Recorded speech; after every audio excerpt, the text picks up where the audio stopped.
저는 사실 뭐 전쟁, 네. 밀리터리, 무지랭입니다. 왜 그렇죠? 영국이 예. 항상 뒤에 그 나라가 있거든요. 욕심쟁이죠. 예. 이른바 이제 부동산에서 우리가 알박기라고.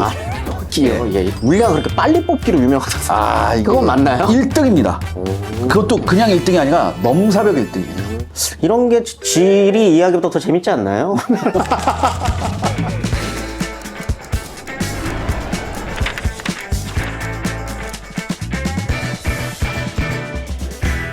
박진감 넘치는 방산 정보부터 우리끼리만 아는 군대 썰까지 매주 새로운 손님을 모시고 함께 떠나는 군대 직관 KTV 밀리복. 자, 전쟁의 승패 어디서 결정될까요? 최첨단 무기, 용맹한 병사, 천재적인 전략, 물론 다 중요하죠. 하지만 여기 그 모든 걸 무용지물로 만들거나 혹은 몇 배로 키워주는 결정적인 한 수가 있습니다. 바로 지형을 보는 눈이죠. 어떤 산은 난공불락의 방패가 되고 어떤 바다는 승리의 길을 열어줍니다. 오늘 밀리복은요, 전쟁의 운명을 바꾼 지형의 비밀을 낱낱이 파헤쳐 보겠습니다. 오늘 우리를 대신해 세계 지도의 숨은 맥락을 읽어주실 역사 스토리텔러 김재원 교수님 모셨습니다. 네, 안녕하십니까. 역사 공부하고 있고요. 지금 가톨릭대 국사학과에서 학생들 가르치고 있는 김재원이라고 합니다. 저는 사실 뭐 전쟁, 네. 밀리터리, 무지랭입니다.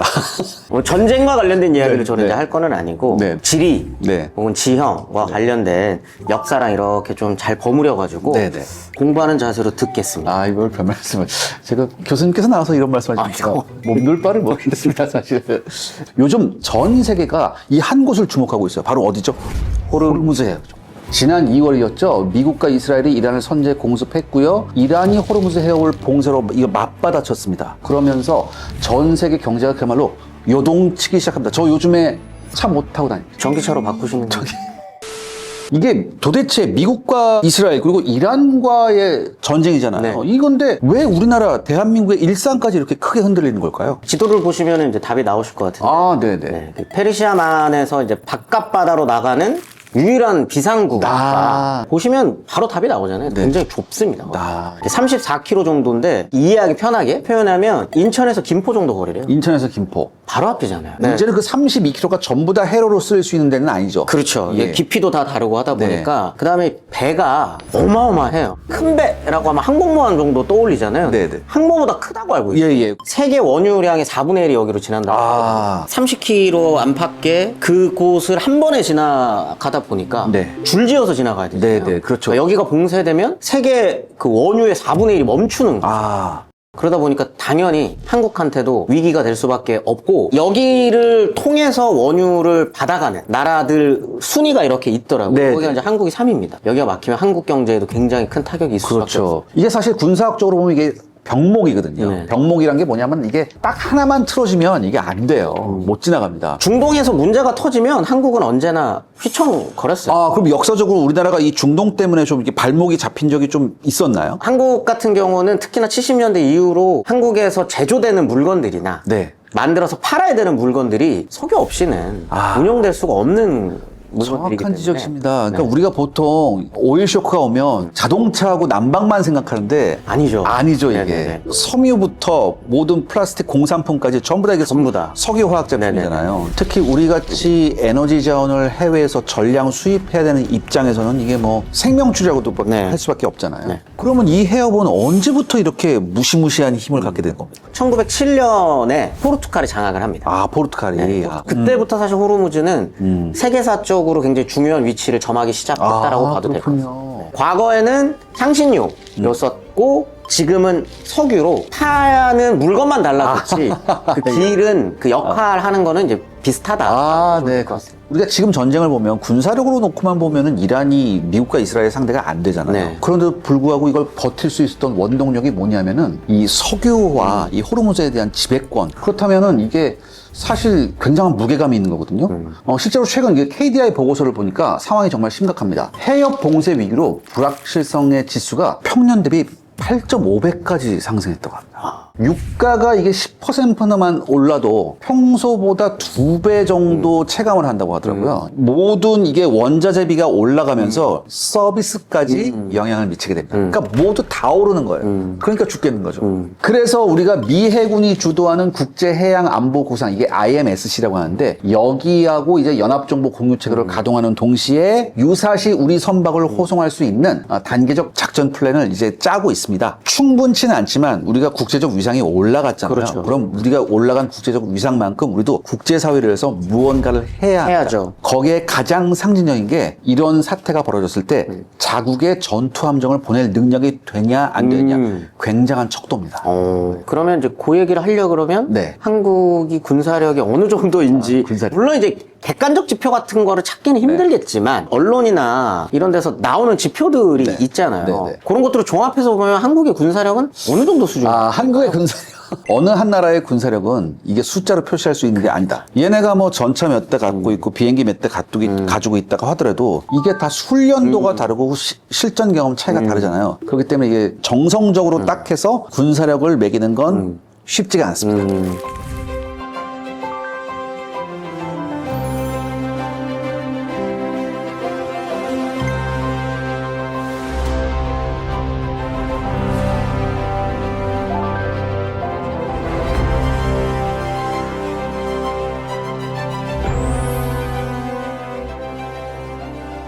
우리가 해군은 일단 이지스함이 3척이 실전 배치돼 있고, 이지스함이라는 건 가지고 있는 나라가 별로 없습니다. 정조 대왕급부터는 탄도미사일을 요격할 수 있는 능력이 생긴 겁니다. 더 중요한 건 이게 사실 순수 국산 기술로 만든 건 아니거든요. 레이더 자체가 미제니까. 네네. 근데 중요한 건 이 다음에 우리가 KDDX라고 해서 한국형 이지스함이 나옵니다. 국산 자체 모든 기술로. 시스템이, 레이더부터 해서 모든 시스템이 국산이, 순수 국산이. 요거 나와서 일단 깔아주면 일단 게임은 끝난다. 저는 그렇게 보고 있습니다. 뭐 이런 얘기가 있습니다. 러시아 우크라이나 전쟁 벌어지고 난 이후에 무슨 얘기가 도냐면, 한국제 무기가 없었으면 어떻게 할 뻔했을까? 왜냐하면 러시아 우크라이나 전쟁 때문에 유럽이 재무장을 해야 되는데 일단은 물량이 없어요. 이렇게 빨리 뭐 만들어서 줄 수 있는 나라가 없는데 우리나라가 들어간 거죠. 물량 그렇게 빨리 뽑기로 유명하다던데. 이게 그건 맞나요? 1등입니다. 그것도 그냥 1등이 아니라 넘사벽 1등이에요. 제가 너무 몰랐네요. 이런 게 지리 이야기보다 더 재밌지 않나요? 전 세계 역사를 뒤져봐도 바닥에서부터 시작해서 여기까지 올라온 나라가 사례가 없어요.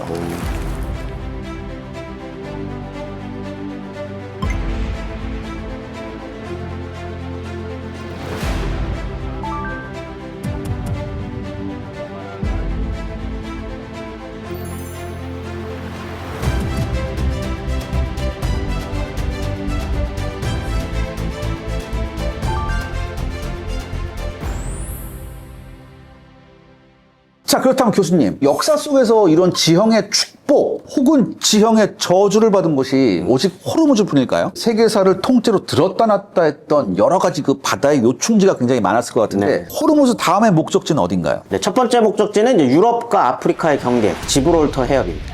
그 지중해 관문이군요. 네네. 예. 그 지도를 보시면요, 스페인과 모로코 사이거든요. 폭이 앞서 살펴봤었던 호르무즈보다도 더 좁습니다. 14km. 대서양이랑 지중해를 연결하는 유일한 통로거든요. 네네. 대항해 시대 이전에는 유럽은 이 밖으로 나간다는 걸 다 상상을 하지 그렇죠. 이거 못했죠. 지중해가 그 무역로였고 전쟁터였고 다 이 지중해에서 일어났었죠. 뭐 유럽의 역사를 무시하는 건 아니지만 그 안에서 놀던 친구들이에요.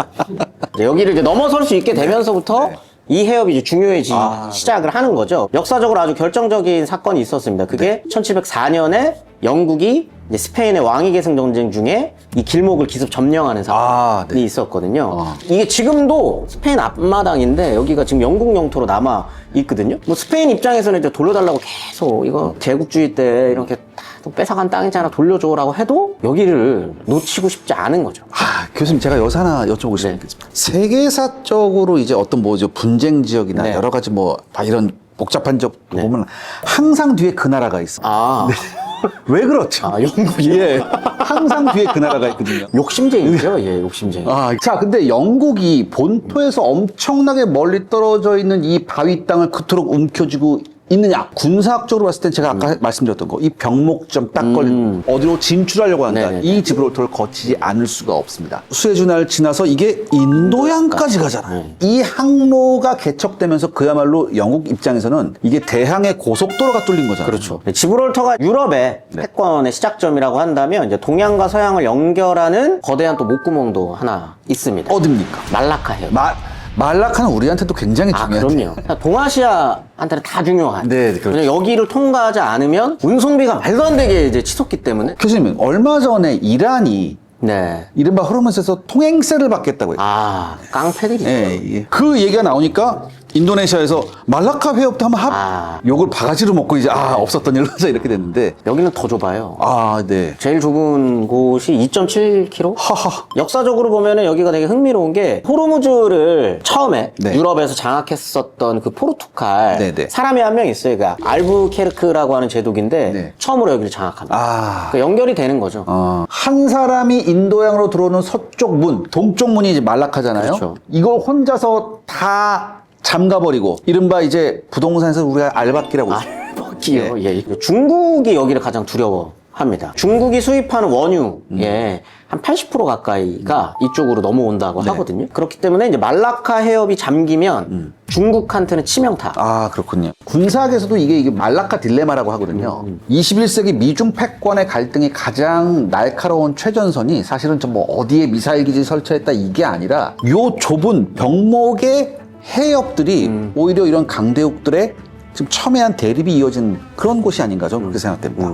이제 마지막으로는 인간의 힘으로 지형을 바꿔버린 곳이죠. 인공의 길목이라고도 할 수 있는 수에즈운하. 이 마지막으로 이 수에즈를 빼놓을 수 없는 게 뭐냐면은 사람이 뚫어버림으로 해서 희망봉으로 돌아가는 길 7,000km를 단축시켰다는 거죠. 원래는 여기 프랑스에서 뚫으려고 했다가 결국에는 영국한테 뺏기는 거죠. 제국주의 시대가 끝나고 심지어 2차 세계대전이 끝났는데도 여기는 계속적으로 영국이 놓지 않으려고 했어요. 네, 맞습니다. 그러다 보니까 이 공간이 치러야 됐었던 대가가 굉장히 좀 잔혹했었던 것 같습니다. 1956년에 이집트의 나세르 대통령이 여기를 국유화하겠다라고 이제 선언을 하지 않았겠습니까? 그게 그 유명한 제 2차 중동전쟁이군요. 그렇죠. 영국의 당시 에이든 총리 그리고 이제 프랑스가 그대로 또 놓칠 수는 없으니까 그렇게 해서 벌어지는 전쟁이 이제 수에즈 전쟁이 되는 건데 거기가 결국은 프랑스랑 영국이 이권을 잃게 되는 결과로 이어지게 되는 거죠. 수에즈 운하는 영국의 패권이 완전히 저물게 되는 신호탄 같은 역할을 했었던 것 같아요. 그래서 해협 하나에서 시작된 이 제국이 해협 하나에서 끝나버리는, 해가 또 저물어버리는 결과로 이어지게 됐었던 거예요. 이거 아이러니하네요, 진짜. 우리가 쭉 이렇게 살펴봤었던 것처럼 역사에서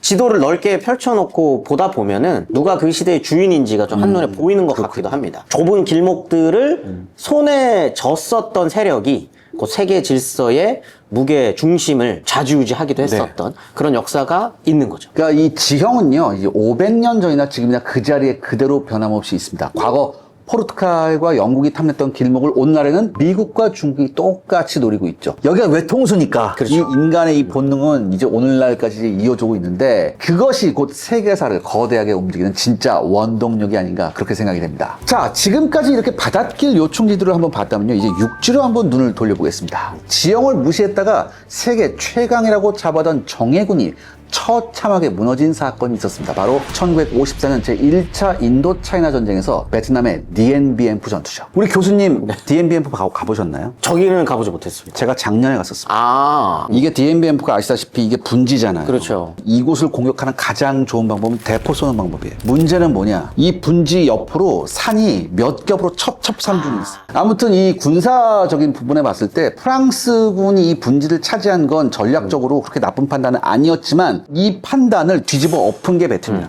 몇십만 명이 동원돼서 대포 끌고 산을 넘은 거예요. 장군이 남긴 말이 있더라고요. 네네. 프랑스군은 박공기 바닥에 앉아있고 우리는 그릇 가장자리에서 쏜다. 그렇죠. 결국은 이 방심이 혹독한 대가를 치르게 한 거죠. 제국주의 프랑스의 이제 100년에 걸친 베트남 식민 지배가 방심하는 거 하나로 완전히 끝이 나게 됐다는 게 어떻게 보면 조금 역사적으로 아이러니인 것 같아요. 지리가 단순히 학창시절에 외우던 교과목이 아니라는 걸 새삼 한번 절감하게 되는데 실제로 80여 년 전 제2차 세계대전의 포화 속에서 미국의 루즈벨트 대통령은요 라디오 방송을 통해서 전 국민한테 이렇게 외쳤습니다. 국민 여러분, 지금 당장 세계 지도를 사십시오. 그리고 제가 설명하는 전선의 위치를 직접 확인하십시오. 지도를 통해 세상을 읽으라는 그 대지정학적 안목은요 세계 질서가 요동치는 2026년 오늘날에도 우리한테 여전히 매우 중요한 메시지인 것 같습니다. 교수님, 오늘 정말 귀한 통찰 감사드립니다. 이거 제가 다 배우고만 가가지고 아닙니다. 오늘 저도 교수님한테 여러 가지 많이 배웠는데 오늘 우리 시청자분들하고 같이 해보신 소감 어떠실까요? 보시는 시청자 여러분들께서도 오늘 뉴스 보면서 네. 저는 실제로 저희 딸이랑 이런 얘기 많이 하거든요. 지구본호 갖고 오라 그래요. 그래서 여기서 이렇게 벌어지고 있는 일이야라는 걸 설명을 해주기도 하거든요. 시청자 여러분들도 오늘 이야기 들을 때 좀 지도 한번 펼쳐놓고 같이 네. 좀 시청을 하시면 더 이해도 빠르고 네. 지리의 중요성도 더 잘 받아들일 수 있지 않을까 싶습니다. 네. 자, 오늘 지형이 어떻게 인류 역사의 물줄기를 바꿔왔는지 흥미진진하게 살펴봤습니다. 다음 시간에는요, 드디어 우리가 매일 발을 딛고 서 있는 바로 이 땅, 한반도로 옵니다. 험준한 산은 천연의 방패가 됐고요. 거친 바다는 무적의 무기가 되었던 우리 역사 속 승리와 패배를 가른 한반도 지형의 위대한 비밀들 다음 주에 낱낱이 풀어드리겠습니다. 누구와 함께요? 저랑 알겠습니다. 민망하지만 함께 하겠습니다. 네, 저희는 다음 시간 건강한 모습으로 다시 찾아뵙겠습니다. 감사합니다.